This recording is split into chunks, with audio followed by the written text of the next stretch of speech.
Hello and welcome, beautiful, vibrant souls, to this week's Astrocast. We're looking at the week ahead, which is going to be covering December 12th, 2022 through December 18th, 2022. So welcome back to all my old friends. Hello and welcome to all my new friends who are joining us here for the first time.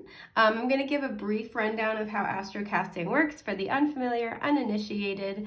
So as you can see, we have this lovely little circular board here divided up into 12 equal segments, and these represent the 12 houses of the zodiac and their natural areas of rulership.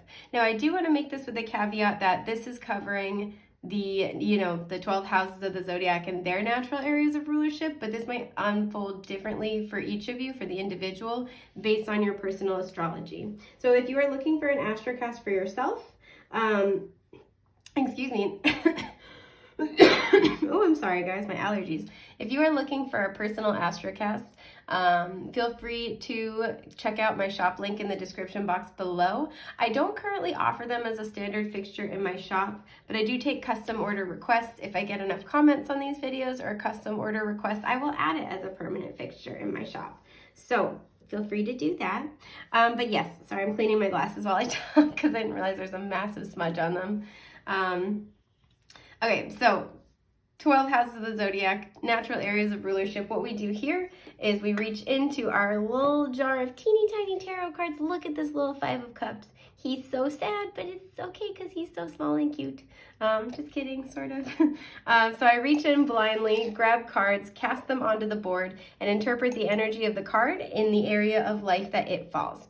So that's kind of what you can expect. With that, let's get started and take a look at our week ahead. I still have a smudge on my glasses, but I'm going to power through because life isn't perfect. And yet it still keeps going, which is weird, but that's okay. So I hope you guys are having a wonderful week. I know it's been kind of intense in the collective. There's been a lot of huge energy shifts. I don't know if you guys have experienced that. Feel free to comment down below. But huge energy shifts, there's the sense of there's a gravity in the air. So I don't know if you guys are experiencing that, but it's been pretty heady here. Okay. Excuse me. So, as you can see here, when cards are like this, where the top of the card is very clearly facing the, the center of the wheel, that's pretty clearly reversed. If it were the other way, where the bottom of the card is clearly facing the center of the wheel, that's very clearly upright. Anything like this, where the card is on its side, this is, to me, where the energy is in flux. And then something like this, where it's more, the bottom of the card facing inward, or it would mostly be the top facing inward. I'm still going to read that accordingly. So this to me would be considered upright because it's mostly facing with the bottom toward the inside of the card. And let's see what we have here, because this one's going to be an interesting one. I'm going to say this one's upright as well. So interesting. Okay. So let's go through what we have. We have the Queen of Pentacles reversed in the 7th house. We have the Empress reversed bordering the 8th and 9th house. We have the 4 of Pentacles upright in the 11th house. We have the 5 of Wands upright in the 2nd house. And we have the 5 of Swords on its side in the 4th house. Okay. So this is going to be a spicy week for some of us. The biggest thing that I'm feeling here is, I've been doing this lately in the last month or so, where I'm kind of honing in on one of the cards being the underpinning energy for the week. And I'm really being drawn to the 5 of Wands here as the underpinning energy for the week. And we'll get into what that means in a minute. But I try to do the Astrocast as much as I can self-contained, so that way if you're joining us for the first time, it doesn't require that you need a lot of background information or to have been following Astrocast for a while. But it's week to week, so there's a sense of continuity with the energy at times. I'm sorry, I have one spot still left in my glasses that's just driving me nuts. This is where I need elevator music while I'm cleaning them. Okay. I think that's better. You know what? I'm gonna ignore it if it's not. That sounds healthy. Yeah, that checks out. So the reason why I say all this is because I do feel like this is kind of a continuation of the last couple weeks, especially, but of last week. A theme for last week that is unfolding is that there were kind of offers that were on the horizon that we could feel energetically, or that were being outright offered to us. And there is a huge theme, and I saw this both in the Astrocast for the week, as well as I do like mini Astrocasts on my TikTok. And there were some kind of crossover themes there as well. Excuse my burp. That have a lot to do with reevaluating manifestations, right? And I think I titled last week's like final answer, because a lot of you you're calling change into your life is what I'm trying to get at, long-windedly and circuitously. You're calling a lot of change into your life, and these are directly related to things you've been trying to manifest. So last week, an energy that we kind of saw unfolding, excuse me, was this kind of period of pause where the universe was essentially asking you to go inward, spend some time in hermit mode, really deeply contemplate what it is that you want, why you want it, if what you've been trying to manifest is still in alignment with you, asking yourself these really deep questions. And I feel like this week is built off of that energy, because there's a lot of really what I'm getting is deconstruction here that's taking place. And this is in a lot of different areas of life. And what I kind of feel like, I guess there's like two underpinning energies. It's mostly the Five of Wands, but I also feel like it has to do with this Empress reversed bordering the 8th and 9th house. So first of all, we have Taurus and Libra here. We have Taurus, Virgo, Capricorn, a lot of earth energy showing up. But I feel like there is this, for some of you, building off of last week, there are going to be things that you are changing your manifestation, right? I'm hearing canceling it. You are like kind of scrapping parts of it, going back to the drawing board. And this is because you were in this Empress reversed state. She also is depicted as pregnant. So this could be something you've been working on for a long time, and you're kind of like, nah, like screw it. Let's, chuck the whole thing out, right? Like we'll do it live. It's fine.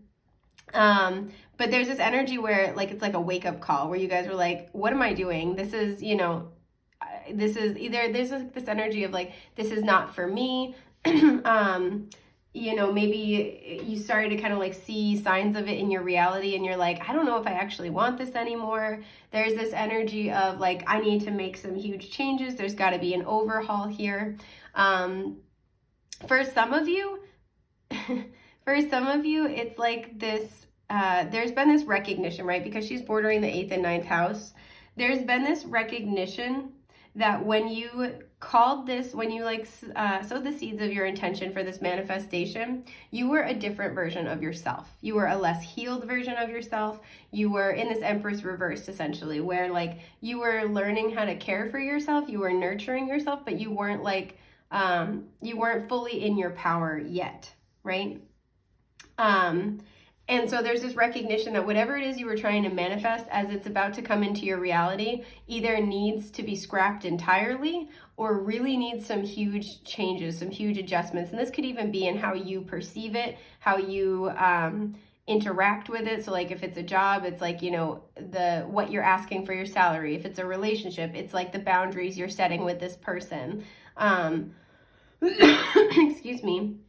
If it's like a living circumstance, right? This is like what you need out of where you live, the type of excuse me, home environment you live in, the type of people you live with. There's something about that where it's like this understanding of, okay, when I originally set intentions for this, when I originally set out on this, I was in a different place. And the reason why this doesn't feel right anymore is like now I'm coming into my own, right? Because with the 8th and 9th house here, this is transformation. You've really gone through a rebirth, right? And with the 9th house, this is taking steps toward that spiritual expansion. You have a higher perspective, a higher understanding. You have a more spiritual perspective. Some of you have been manifesting something, and it's like it's very much in alignment with who you were and possibly still are, but you are still in the process of transforming. And I feel like you guys are looking at this from a different perspective now. You're like, okay, I can call this into my life and it will make me happy for now, but what about where I'm going to be in a year? Who I'm going to be in a year? What about 5 years from now? And so you're thinking more long term, right? You're recognizing that you are still sort of in flux. You're still in this process of transformation. You're still in the middle of your glow up. And so whatever it is that you're manifesting, or that you're trying to bring into your reality, you're trying to create in your life, I feel like you guys are going back to the drawing board and you're kind of like, oof, okay, so this would work for right now, but do I want it for just right now? This would work for who I was, but is this going to be, enough? And I talk about this a lot if you've ever gotten a personal reading with me, which thank you if you have. And even if you haven't, thank you for being here. I talk about this a lot where this is the reason why, story time, this is the reason why I don't really like using terms like that the universe tests us. I feel like it sounds really punitive, like we're being, it's like a gotcha moment and we'll be punished if we're wrong. And I just don't think the universe really works like that. I don't think cosmic intelligence exists to be petty, pretty much. And but what I do think it is, because I've had a lot of time to think about this, is as we grow, as we raise our vibration, as we elevate ourselves, that's not an overnight process, right? That's a gradual process of transformation and change. So there's this interim period where we're not really where we were anymore, but we're not fully where we want to be. And this is where I feel most of us are, prone to and capable of attracting in things that resonate with our old frequency and are resonating with our new frequency, right? What we were and what we are becoming. And this is why I think a lot of people can feel like they're being tested or like they're given a choice between the old and the new, because you're attracting in both and you get to decide what you want to interact with. You get to decide where you want to put your energy. You get to decide what you want to manifest. And this is really important because I think you're in this period of time where you're still attracting in like drips and drabs of what you were and where you were in your life and the things that would have suited you, 6 months ago, a year ago, 5 years ago. But you're still moving toward this newer version of yourself, meaning you're starting to see these little seedlings sprout, or you're starting to feel it in your energy. And so there's now this consciousness, this awareness of saying, okay, I can manifest this thing and it can be good, and it could be good for me right now. But is it going to be good for me in a year? Is it going to be true to me, the me that I very much need to become, right? That I'm taking steps toward. So a lot of you guys are thinking more long-term like that. And as a result, I feel like this week you might be given opportunities to make changes, and things might come up this week where you have to make some decisions. These feel like smaller things. These don't feel like, the final boss kind of a thing, but this might be sort of the beginning of that process. Now, there's no wrong answer, right? So if your manifestation comes into your reality and you're kind of just like, oh, cool, that was, that's what I wanted, or that's what I want to do, that's awesome, but this is a week where you're going to be confronted with those decisions. You're going to be confronted. And again, I don't feel like it's like big decision yet, but you're going to be confronted with these little things. So this might be where, you start to kind of face obstacles at every single turn. Excuse me. This has this energy of like all these little things kind of all go to shit at once where you're like, what the hell happened here? And this is because you're breaking down the old. The old is being broken down for you.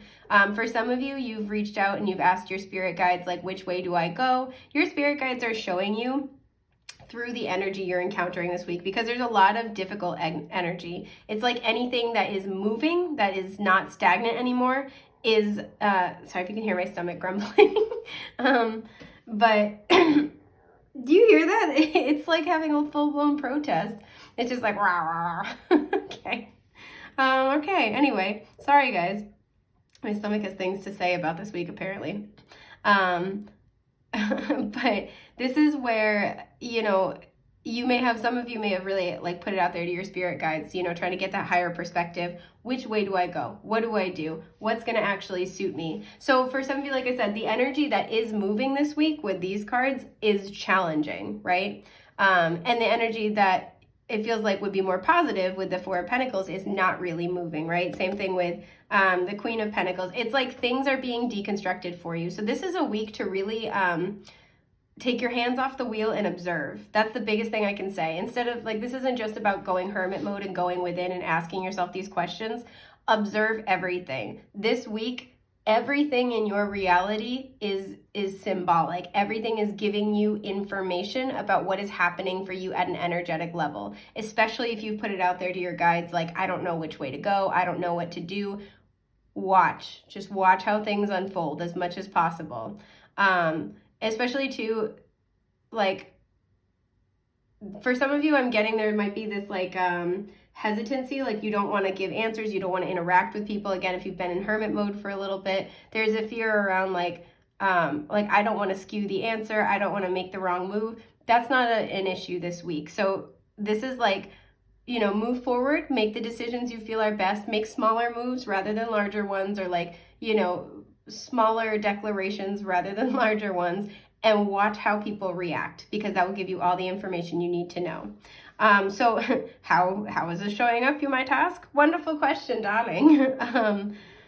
Excuse me. So for some of you, hang on, I'm just looking here. For some of you, I feel like you've been doing a lot of work with the Five of Swords on its side in the 4th house. This might be directly related to home and family, but you've been doing a lot of work when it comes to your emotional foundations. You've been doing a lot of work where you're deciding who nourishes and supports you, and who fights you on things, who makes things difficult, who detracts from, like, who creates peace for you or supports your peace, and who creates or supports chaos in your life. And you've been doing a lot of the work with that because the Five of Swords is on its side. You could have a lot of people who are who surround you, or even just like one person, but there's 3 people shown on this card. You could be having this experience with multiple people in your life where you've really just kind of come to realize or come to notice they like to handle things. They like chaos more than you do. They're more comfortable with chaos. And this isn't meant to throw shade at them. A lot of times, especially when it comes to like subconscious programming, emotional foundations, we can become addicted to chaos, right? Our nervous system has grown used to chaos. And until we go to heal that, to do that kind of, that particular brand of healing work, we will generally end up self-sabotaging. We will generally end up recreating chaos because it's a comfort zone. And so I feel like you guys, my lovely, wonderful little sweet peas, you guys have been doing a lot of work when it comes to reevaluating your foundations and the people that are foundational to you, the people in your life, right? The 4th house, I'm so sorry if you can hear my stomach. The 4th house is, like I said, that emotional foundation kind of work. It's who you are behind closed doors. It's when you go home and you kind of hang your hat up for the day, right? You can relax, right? That's the place where you should feel the most relaxed. You should feel the most nourished, nurtured, supported, right? Whether that's by yourself or whether that's by, the people around you. And so a lot of you, excuse my burp, a lot of you have been really looking at your foundations and the people who you let into that very intimate space in your life. I'm so sorry. My stomach is just like making so much noise. I just had breakfast not too long ago, so I guess it's just going to work here. But it's really loud. Sorry, guys. I don't have a good excuse.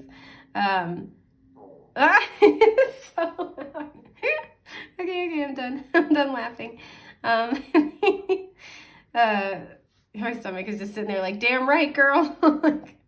Okay. A lot of you have been really reevaluating, and there's some people, because it's on its side, I feel like there are some people who you are now looking at in a new light. You're observing them, and that's a great call. I gotta say, like, this week, keep doing that. Keep observing, especially the more that you kind of like interact in a small way. So let's say you have somebody who you have a power struggle with, because I'm seeing power struggles here with the 5 of Wands, that you've been having kind of like a low-key power struggle with, or you're like, I don't know why, but they always, there's always tension. There's always like, they always, like to argue with me, especially with this 5 of Swords. They always like to argue with me, or they always, like there's this energy of somebody doing something that's very covert. It's very small, but it makes you uneasy with that 5 of Swords on its side. It makes you feel like, you might question yourself a lot as a result. There's this energy of, am I the asshole here?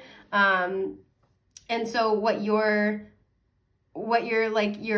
been kind of looking at, I feel like, is asking yourself, and it doesn't even have to be like, something sneaky like that. It can just be where you have this pattern of interaction with a person or with several people in your life, and it can create, I feel like you've been asking yourself, does this create more happiness or more chaos for me?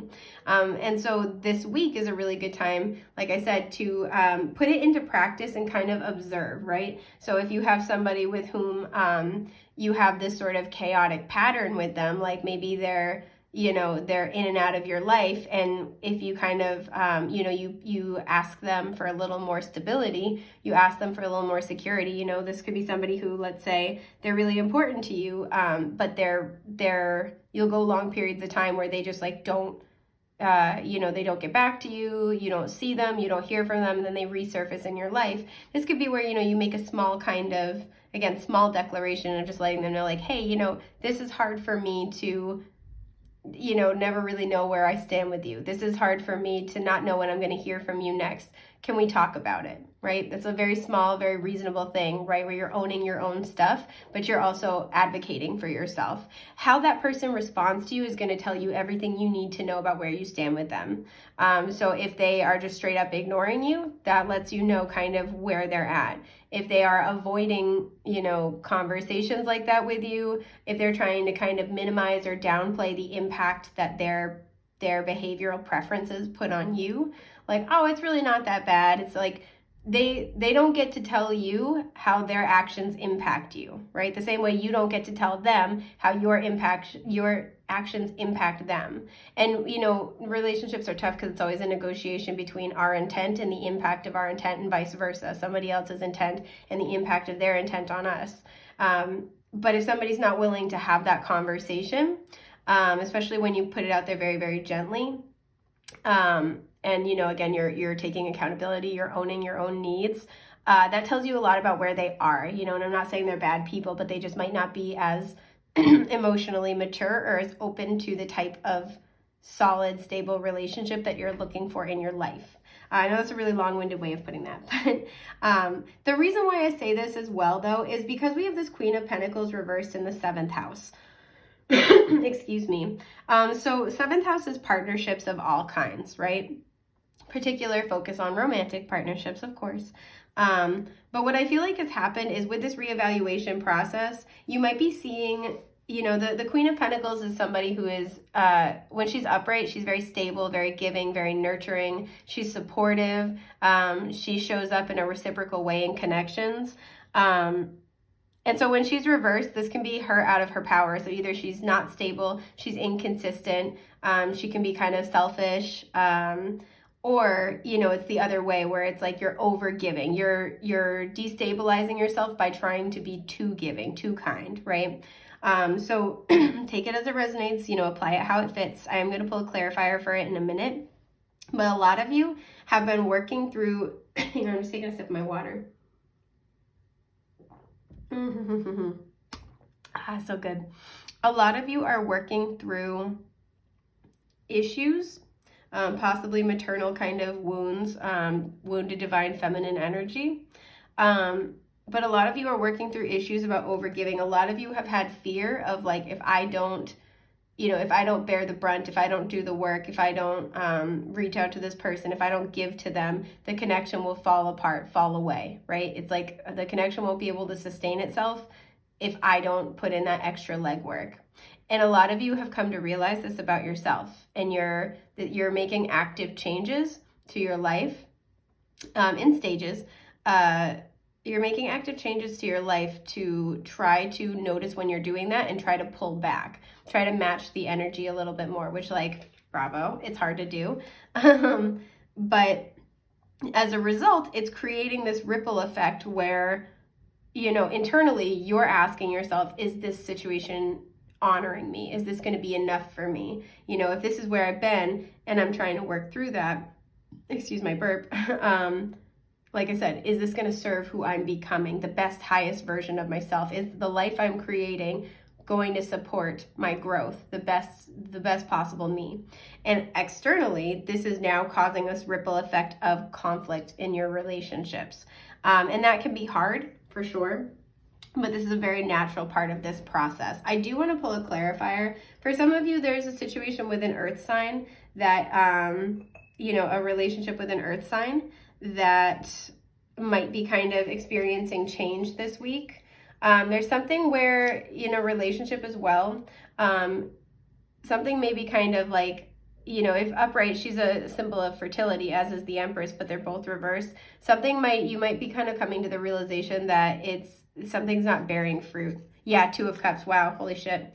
was the clarifier. So for some of you, I want to pull a clarifier for that as well. For some of you, this is where you're realizing that the only way that partnerships can thrive is through reciprocity and balance.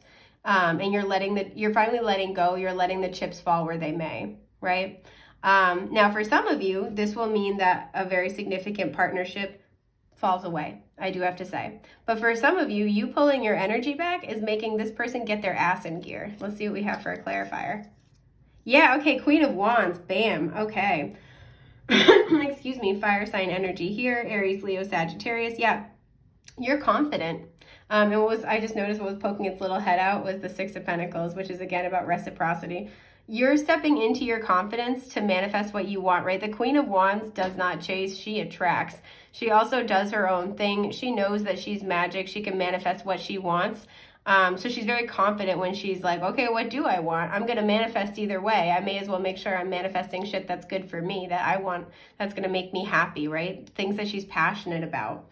And so for a lot of you, what I feel like this is that I feel like this is actually quite positive. You're letting go of this energy, the Queen of Pentacles reversed. I have to give. I have to be the one doing the work. I have to, because what it really relates to is like a scarcity mindset, right? A lack mentality, right? If I don't do this, I'm not going to have it. Nobody will give it to me. Nobody will come my way, right? Or like, I won't be able to be, happy, satisfied, fulfilled if I don't do this. Excuse me. And so what you're doing is you're letting go of this. And I see this connected to the Empress reversed as well, as you're transforming away from this energy of, I have to do all the work. I have to do all the legwork. And you're trusting in the universe, right? The Queen of Wands is very, very intuitive. She's, I always say this too with like the Queen of Wands versus like the Queen of Cups, for example. The Queen of Cups is like mad psychic. The Queen of Wands is super intuitive, but like thinks about it differently. So like the Queen of Cups would be the kind of person that's like, understands their psychic. I had a vision. I got, this sign from spirit. I heard this message. I channeled this message. That's the Queen of Cups. The Queen of Wands just gets an instinct and goes after it. And so if you're like, oh, what inspired that? She's like, I don't know. I just felt like I should.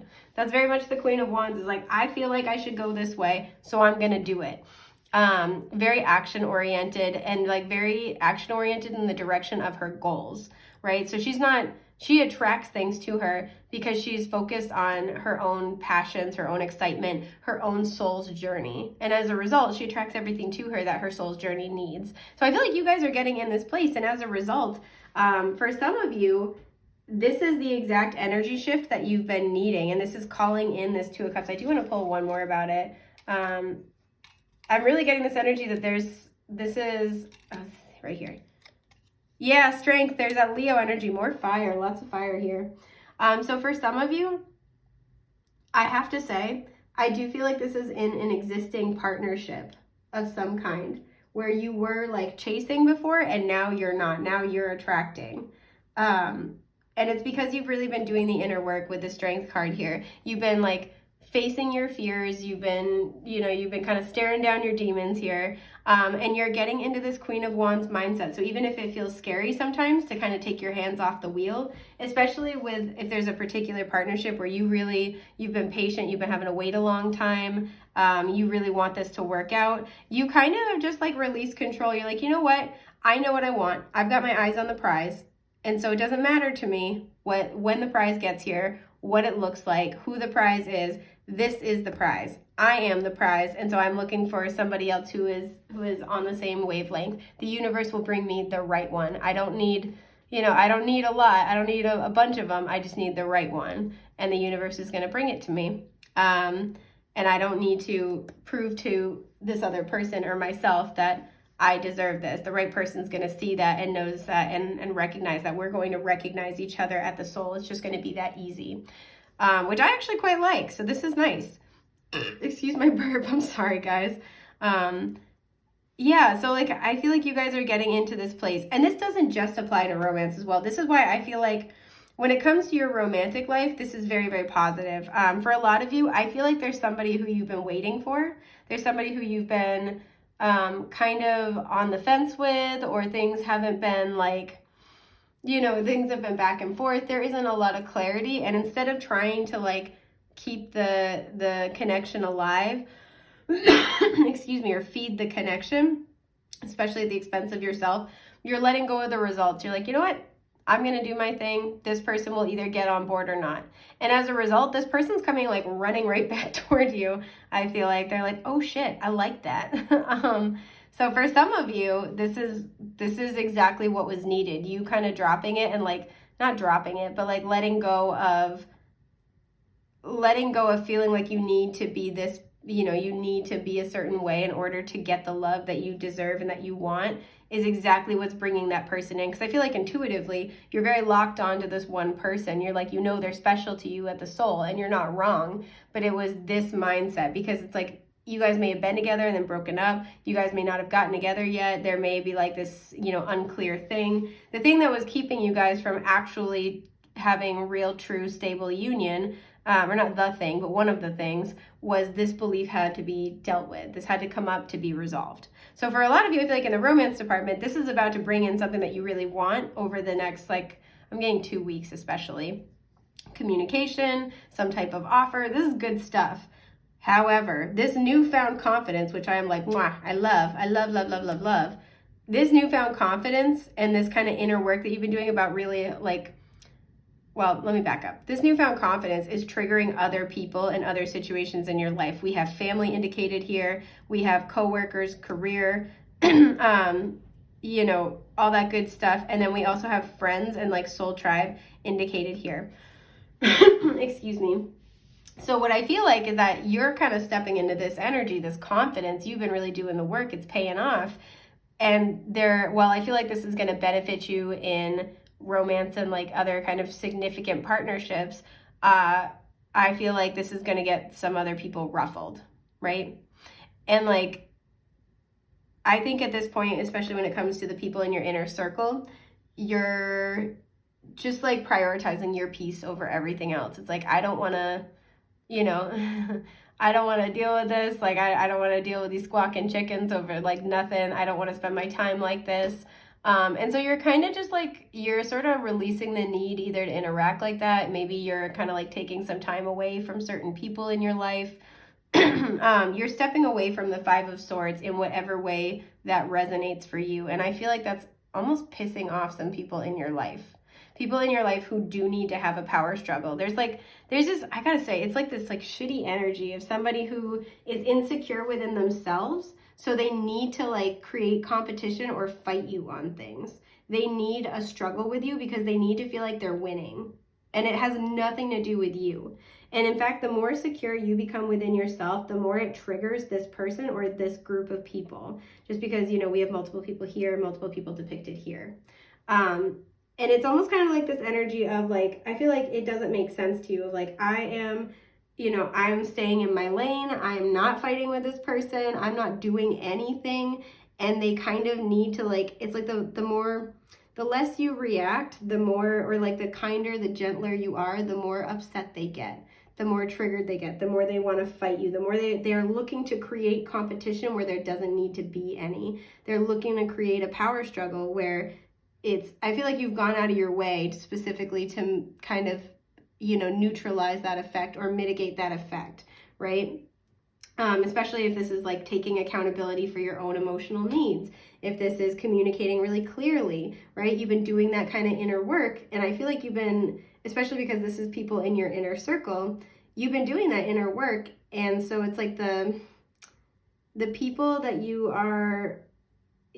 should be the most receptive to this type of open, heartfelt, compassionate communication are the people who are giving you the most trouble. So this is why there's this energy of like, stay in your power, stay in your lane, but see how other people react to you sitting on your throne. If they are threatened by you being in your power for yourself in your own life, then that tells you everything you need to know. And so what I am seeing here with the 5 of Wands in the 2nd house, we don't have other career houses coming up, so I don't feel like this is at work for most of you. But what I do feel like this could be somebody with whom you share a home, just because the 2nd house can talk about your literal physical house. And the fourth house is kind of more your sense of home, or like the people you live with. That's a really like broad overview, but just bear with me. So for some of you, this could have to do with a struggle in your actual physical house. This could be about a relocation. I'm not getting that as much, I have to say.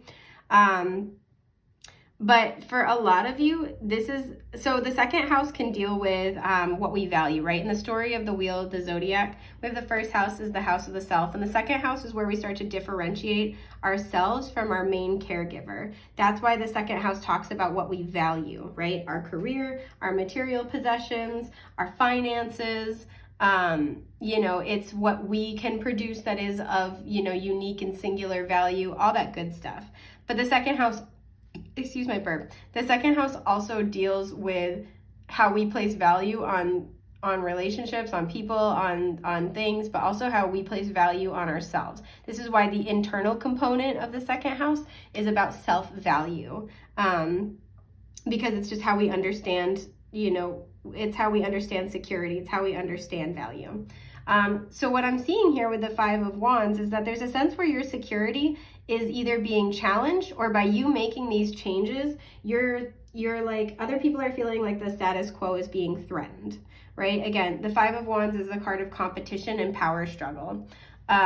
So people who might be like part of your sort of sense of security, right? Part of your family, or your inner circle might kind of be like putting up a fight this week. You may also notice that there's just like a lot of like chaos all around you. And again, it's like things that are like, feel like they're falling apart this week. Like the more sure, it's like this weird dichotomy of the more sure you become about yourself, the more secure you're feeling in yourself, the more things get kind of hectic and crazy around you. So that might kind of be like, wait, what the hell is happening? And don't worry, because things are just kind of rearranging themselves. They're reevaluating. Or not reevaluating, they're getting reprioritized. It's like restacked, if that makes sense. Or re-racked, excuse me. Excuse me, I'm sorry. But I do feel like there's people in your inner circle you're going to have this power struggle energy with, whether it's very overt or more covert. So somebody might be starting fights with you. Somebody, you might be having an uncomfortable conversation. You might, like I said, you're advocating for yourself, and this might threaten somebody else. And you might be sitting there being like, well, I am, I'm not trying to blame you. I'm not telling you what to do. I'm not telling you that you're wrong. So why do you feel the need to, as I'm sitting here telling you what I need and taking ownership, why do you feel so triggered by that? And I just got, some of you are going to ask that question very directly, very calmly, and it's going to make somebody so mad. I shouldn't laugh. I'm sorry.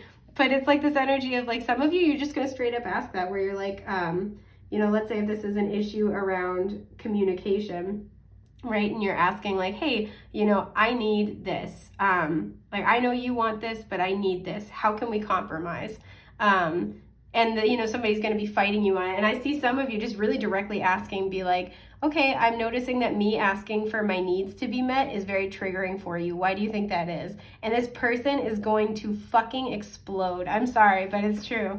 This person's going to lose their shit, because the thing is you're becoming very secure within yourself, very confident within yourself, confident within your energy, confident with what you can do, what you bring to the table. And like, once you get that security within yourself, you become untouchable. Nobody can screw with you. Nobody can mess with you. Nobody can tell you who you are, right? It really is one of the biggest secrets to life, is like, once you do the work and you become confident in yourself, there's just nothing that can really mess with you in that same way, right? What other people have to say about you doesn't apply. It just doesn't affect you in that same capacity. So there's going to be some of you where you're having some difficult conversations. There's conflict. There's people who are trying to undermine you, people who are maybe like, this feels like people getting in these little jabs.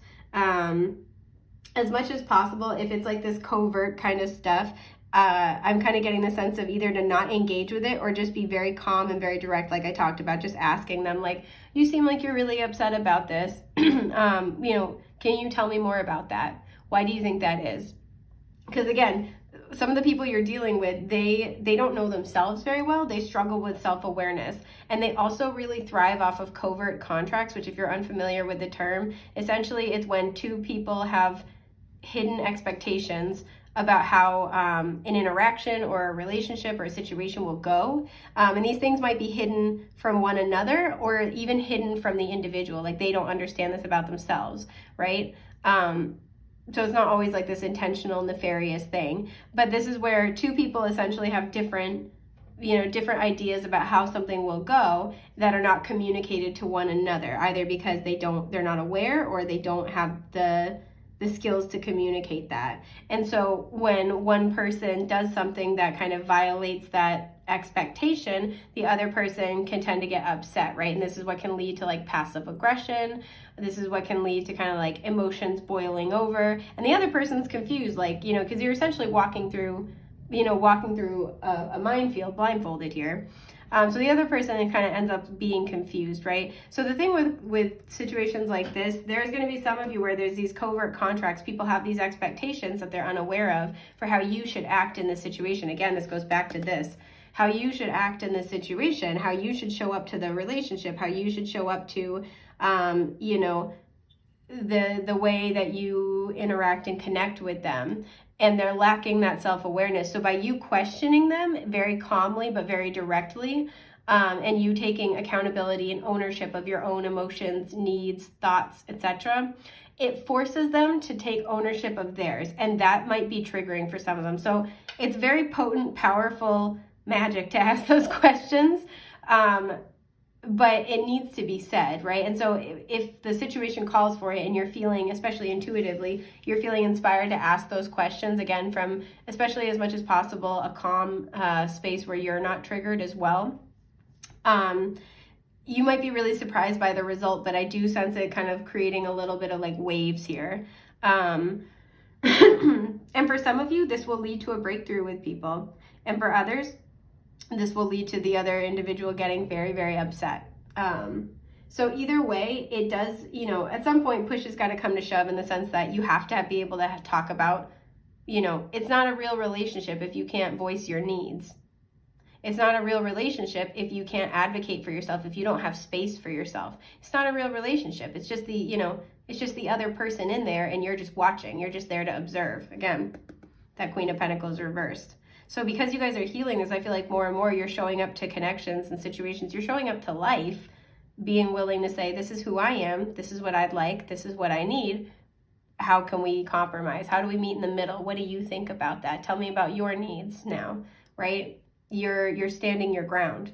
And some people aren't going to like that. And for some people, especially being in the second house, it really threatens their sense of security, right? They feel secure with whatever pattern you've established with them. They feel secure in things the way that they are. The second and eighth house, this Taurus Scorpio axis, is really defined by the relationship to, so it's the relationship to control.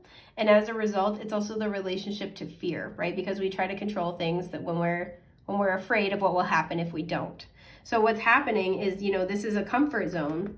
The dynamic that you have with whoever this represents, or whatever situations this represents, this has been a comfort zone for you and for them. You are evolving, and now, as a result, you guys are kind of, there is a lack of alignment. And to address that means that this person, when you own your stuff, you're saying, out of all the mess of this relationship, this stuff is mine. It forces them to take ownership of their stuff. So just beware of that. Like, I'm not saying don't have those conversations. I'm not saying do have them. Use your own discernment, your own intuition and wisdom. But beware of the fact that the more secure you grow within yourself, the more people who are insecure and who are relying on your mutual insecurities, the more, essentially codependency, the more they will push back.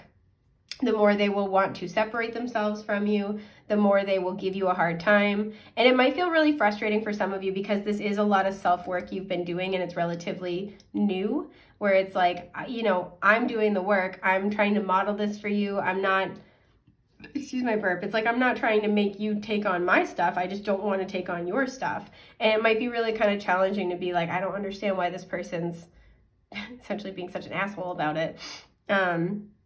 But just know that it doesn't have anything to do with you, and you're not wrong for advocating for yourself. But it will kind of create some, it will make waves. So just beware of that. Now, the flip side, and this is the more positive message with the 11th, the Four of Pentacles in the 11th house. The 11th house to me does deal with, friends and wishes and all the other stuff that we kind of attribute to the 11th house. But for me, it's not just your friends, it is your soul family, right? It's the people with whom you do your spiritual work. So for some of you, this process is going to really throw into sharp relief who is a member of your soul tribe, right? Who is supporting who you're becoming, and you're going to know who to hold on to and who to kind of let go. Now, there's some people for whom with this Four of Pentacles, this is something where, oh gosh, what was I just going to say? Oh, this is something where you might have like friends and you're not really sure where you stand with them. And the way that they kind of react to you setting these boundaries, you making changes in your own life, however this is resonating for you, you're being advised to, again, to hold back, to wait a little bit, like make a small step, make a small declaration, see how they respond, but hold back the big stuff. Hold back the meat of your transformation. Hold back any successes that you're starting to see in your life, and see how they react to the small stuff first. If they're reacting with power struggles, if they're reacting with trying to like weaponize communication or lack thereof, if they're being petty, if they're lashing out at you, keep your good stuff to yourself. Also too, some of you might have this inclination, like this instinct to want to go back to what you've been doing, to like want to placate them, to want to do things for them, to want to give your time and energy limitlessly, whatever this might be. Try to hold back as much as possible. Because again, this is going to be a week where how people react to you is going to tell you all the information you've been asking to acquire. So just be really measured with your approach, and people who are showing up and they're happy for your success, they're cheering you on, they express their gratitude, you put out a need, you express yourself authentically, they meet you with like, thank you for sharing, or, oh, I didn't know it was impacting you like that. Let's talk about it. Okay, yeah, let's see what we can do. People who respond in that way, hold on to those people. Yeah, I kind of want to pull one card for like an overarching piece of advice, because there's a lot this week. Oh, the Nine of Cups, perfect. This showed up last week and on TikTok. Yeah, so see, you're manifesting your wishes. You're manifesting happiness, personal satisfaction. And what this week is really going to be about, it is about you figuring out what that means for you. But this is going to be a week where you're getting a lot of clarity about who can go along with you on that journey and who is not going to make it, who's not going to be able to contribute to this happiness, right? You're doing all the work. You deserve to have this success, this, dream come true, this wish. You are earning it 110%. You don't have to, you never have to earn happiness, love bug. Never, ever, ever.